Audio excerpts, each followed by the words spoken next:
Hi folks, and welcome to another edition of Zog Science. Today we're going to be taking a look at the second section of Chapter 1, which is about evolution.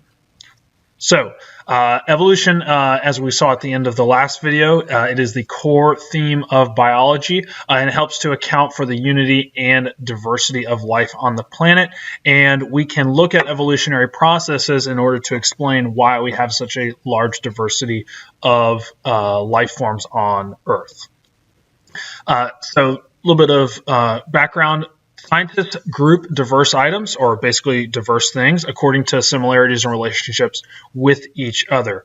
So if we take a look at a lot of different species, right, all the different living things out there, we can compare them, look at their similarities in order to determine their relationships.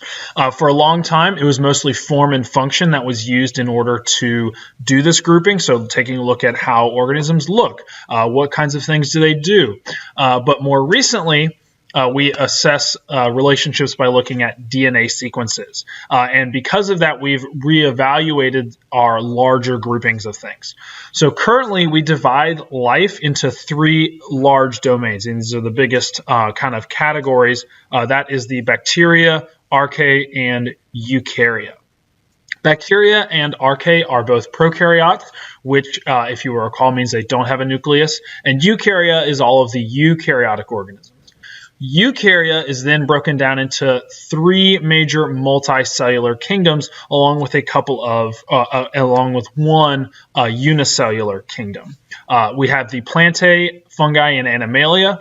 Difference between those: plants produce their own food by photosynthesis. Fungi must absorb nutrients, so they do extracellular digestion. And animals, they are going to ingest their food, so they digest things inside their bodies. So we have the domains of bacteria and eukarya and archaea, and again, those are very small organisms. So the two micrometers, right, in size, very, very tiny. And then we've got our plants, fungi, and animals.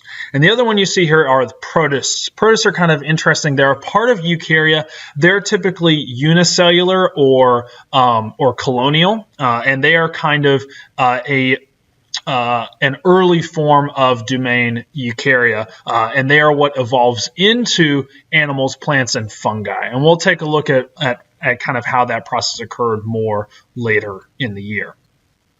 Now, one of the things is that despite there being lots of diversity in life, right, we just saw lots of different types of organisms, there is also a lot of unity in that. There's a lot of things that are the same. For example, DNA is used in all types of organisms. There's lots of other types molecular similarities that we'll take a look at. And then we can also take a look and see a lot of similarities in structure. And we can use fossils and other evidence to help document this evolution. And we will definitely do that when we get to our evolution unit. So Charles Darwin was the first person to kind of put together all this information and identify the theory of natural selection as a process by which evolution occurs.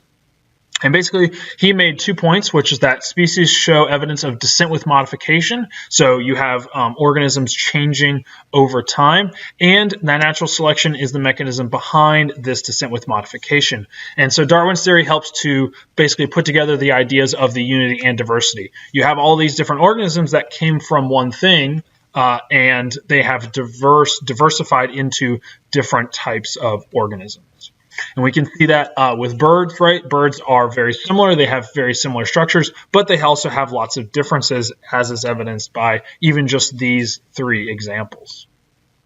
So the things that Darwin kind of observed, right, he saw that there were individuals and populations that had a wide variety of traits, and many of those traits were heritable. They were things that could be passed on. He saw that more offspring were produced than were surviving. So basically you have more offspring than were surviving, and that therefore there was going to be competition to see which ones would survive.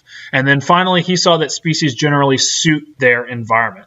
And so what he inferred was that individuals that are best suited to their environment are more likely to survive and reproduce, and that over time, more individuals in a population will have the advantageous traits that allowed them to survive and reproduce. And that's basically the theory of natural selection. And that's the idea that the environment is helping to select for the propagation of traits that are beneficial, that are going to help them to survive and reproduce. Now, natural selection is not the only way that evolution occurs, and we will definitely explore more of those ideas when we get to our evolution unit.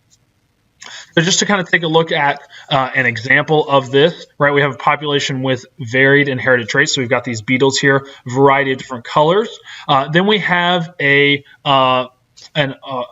predator that comes along, and that is going to start eating those beetles. Now, because the beetles are in a darker environment, the lighter beetles are more likely to be eaten, and the darker ones are more likely to survive. And so what that means is that when reproduction occurs, you're going to have more individuals that have the darker trait passing that on to their offspring. And so the new population is going to consist mostly of individuals that are darker because they are harder to see. That's the idea behind natural selection. Traits that are beneficial based on the environment are passed on to the offspring, and so over time the population changes. You compare the population at the beginning to the end, there's now a difference in that, and that's the basic idea behind evolution by natural selection. Thanks so much for watching, and I'll see you next time.